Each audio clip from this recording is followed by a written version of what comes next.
BioShock Infinite is a big departure for the series. For one, we get to see the sun. We're not in Rapture. Why is this so? I think with Rapture, the consensus was that we pretty much said and done everything that we wanted to say and do there. And it was really about finding what the core DNA was for the franchise, and it wasn't the characters, it wasn't even the location, but rather the idea of the place that you can go to that feels absolutely lived in, that feels as though it's the embodiment of a vision, hence the utopian aspect of it. All bets were off for everything else. With changing so much in BioShock Infinite, how do you still keep it a BioShock game then?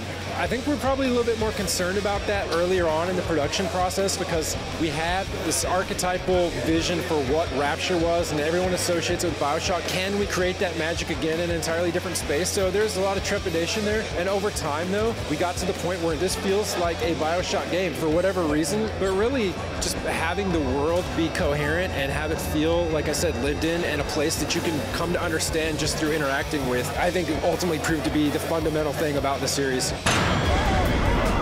On a superficial level, just looking at the game, it looks like it's far more open than previous BioShock games. It is absolutely, yeah, this game's much more open. It's a fun contrast. The original game, you have fairly small self-contained rooms, a series of hallways, and now we wanted to actually make you feel as though you really were in the sky. We couldn't really sell a city in the sky if it's just windows with birds flying by outside. Part of that meant big vistas. A lot of buildings are moving relative to one another. The skylines are a way that we also help sell that difference. It's a weaponized roller coaster that the player can jump on at any time. They literally are rails, but it is not an on-rails experience while you're on the skyline. You can detach from it and reattach to it anytime you want. You can fly off it and strike someone for a direct attack. They're really liberating because you have freedom to maneuver on them however you choose.